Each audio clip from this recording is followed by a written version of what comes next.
It is the 31st of December, 2019.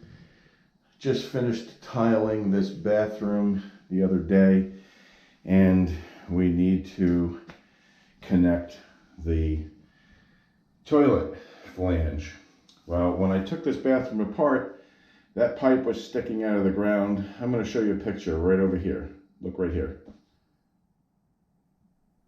That's how I found it. A wax ring sitting on the wood floor and 2 lag bolts holding the toilet in place. Well, obviously that's not going to be any good.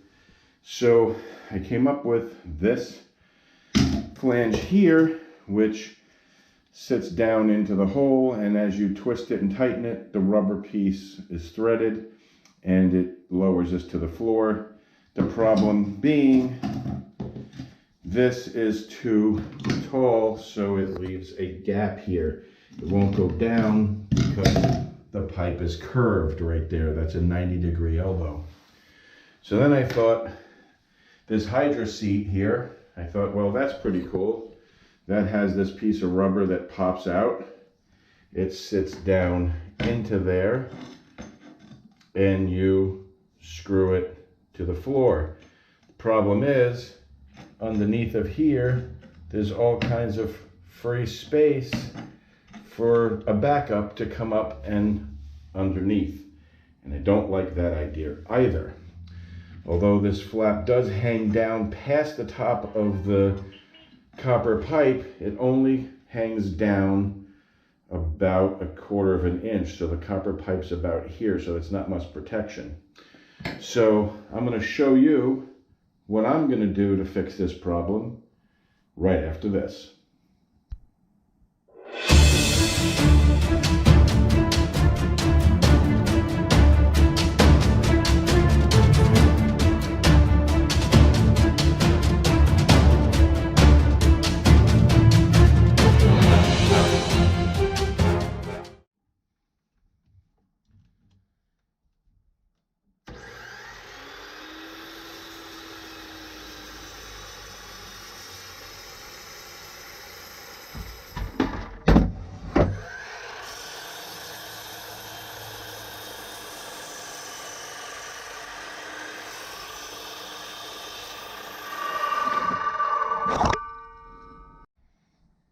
Okay, so the first thing we're going to do, and excuse the mess in the shop here, it's winter time, I don't have a heated shop yet, and so when we were doing the tile job the other day, it got messy like this. But anyway, we're going to take the piece of rubber, and it's coned. It's fatter on this side and narrower here.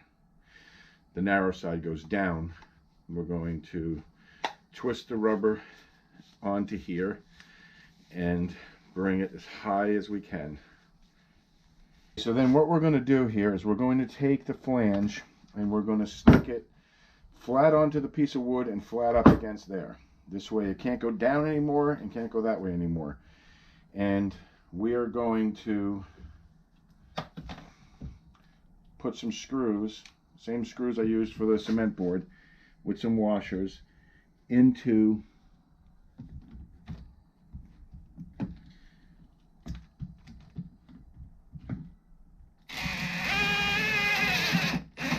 the block to hold it in place. I'm going to just put 2, one there and one down here. The whole idea is we just want to hold the flange flat against the bottom and flat against this. Now we can sit this onto the miter saw. We can line up our blade and we can take that 1/2 inch off of it, pushing this flat against the back and holding it in place. We'll cut this in half.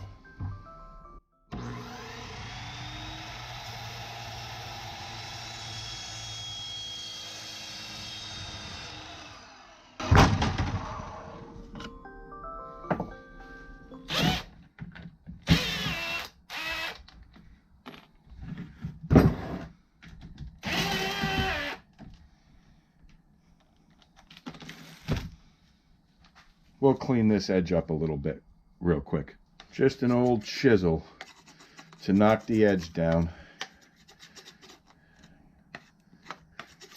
and make it nice and clean. All right, so then what you want to do is, now that you've got that all cut, is you want to twist the rubber. Be careful, these edges are sharp. You might cut your finger. PVC that's been cut, it has almost a razor sharp edge. So turn your rubber gasket as if you're tightening the flange into it until you get past the threads, and have it fall up into here. See how it's right up against the top? The threads aren't doing anything anymore. These are now just acting as a cone. This gasket will still work though. This is a 4-inch copper pipe that's in the floor. So if you have a 4-inch copper pipe, this will work with a 4-inch flange. However, if it's a 3-inch, you'll need a 3-inch one of these flanges with the rubber that spins on the threads. They make them in both sizes. Just choose whatever size is appropriate for you. You only need to do this if your pipe is a 90-degree at the floor. If it goes down straight, you don't need to worry about modifying this in any way, because you'll have plenty of distance for this to thread down into it. Now we take this and we sit this in the pipe, and as you see, it's still a little bit of a gap here. See that? But when you push down, that rubber seals around that pipe, and there's no gap at all now down inside of there. If you reach down in here, there's no gap behind the pipe at all. Behind the flange, I mean. There's no gap. The rubber's sitting right in here, that's tight against there, and it'll prevent water from backing up all over your floor. Just make sure when you put this in that you turn it so that your toilet can sit in the right orientation. Your bolt goes in, your closet bolt goes into the keyhole here, and it slides this way. So you want to make sure that both of these are equal across the hole this way. And then you pre-drill your tile and sink your flange into place. And that's how it'll look. And that is how you modify a retrofit PVC toilet flange to a copper pipe. I hope this helps you with your project. And I have many more videos, so you should tune into them and take a look. I show you how to do all kinds of things. This is my new tile floor that I just installed. Now that I've got the flange lined up, you know what I'm doing with that? It's time to grout this.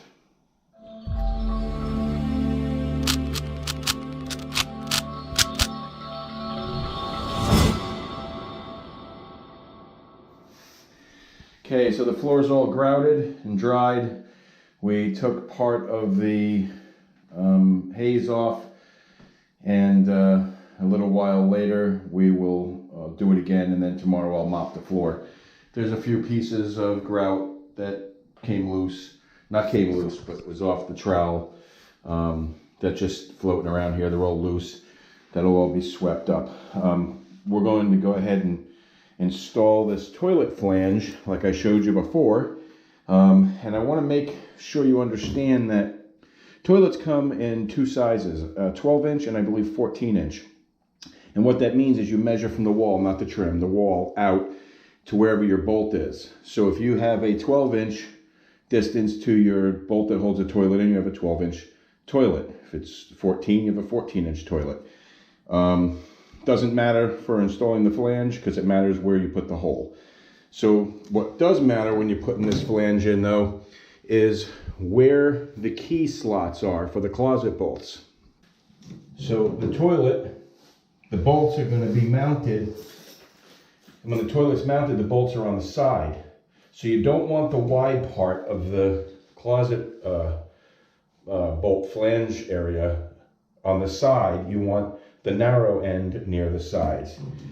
This way, when the toilet bolts in, the bolts will be here and here, the toilet will be straight, and they won't slide out of that bigger area.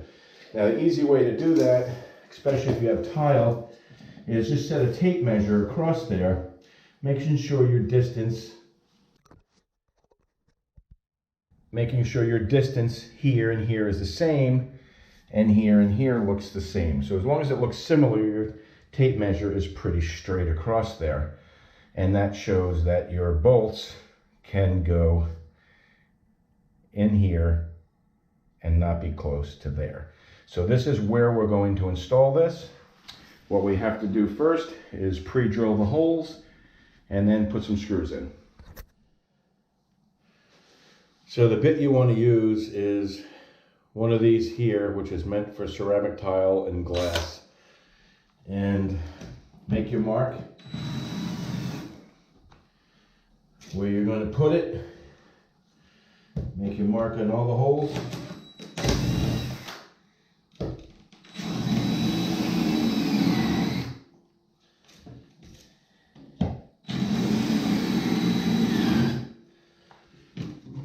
Pull out your flange and drill your holes.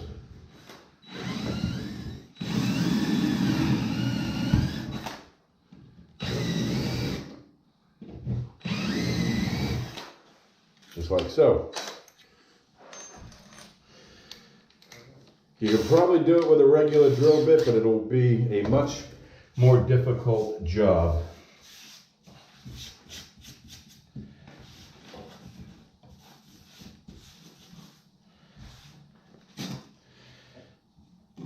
And then sit this in here where you want it and screw it into place.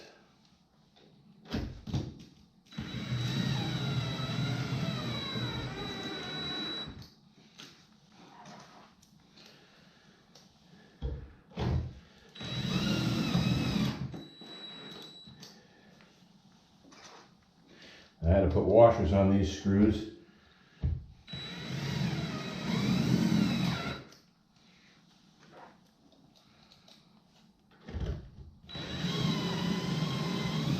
Don't reef it super tight where you crack anything. It's nice and tight. Feel in there, the rubber gaskets all the way around. It's not going to leak. These are lined up perfectly so I can put the bolts in and affix the toilet back to the floor.